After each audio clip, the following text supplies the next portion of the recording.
Senegal's government banned a scheduled march and suspended mobile internet access on Tuesday, amid continued protests over President Macky Sall's decision to postpone the February 25 presidential election. The government's handling of the protests, which has led to 3 deaths and clashes between demonstrators and security forces, received international condemnation. The dead include a 22-year-old student at Gaston Berger University in the coastal city of St. Louis, who was killed Friday, a 23-year-old merchant in Dakar, and a 16-year-old resident of the city of Ziguinchor who was killed Saturday while fleeing security forces.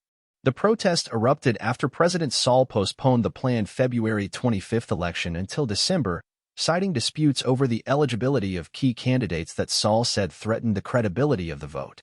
Parliament backed Sall's decision last week after security forces removed some opposition lawmakers from the chamber.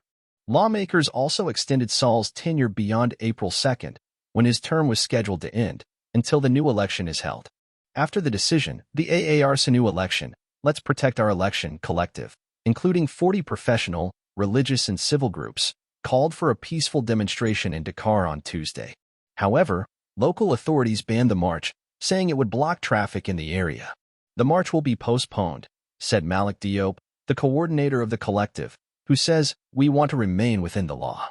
The decision to cut internet access, according to the Communications Ministry, was to prevent hateful and subversive messages online, which could provoke further unrest.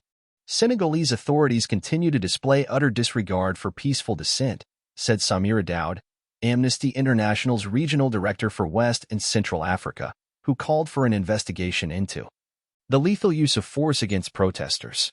France has reacted to the protests, calling on Senegal to employ a proportionate response to protests and for authorities to hold the presidential poll as soon as possible.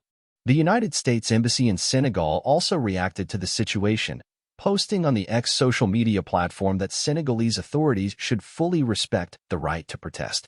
According to a spokesman for UN Secretary-General Antonio Guterres, it is extremely important that all Senegalese have their right to demonstrate peacefully respected, adding that the situation should be resolved through established constitutional means.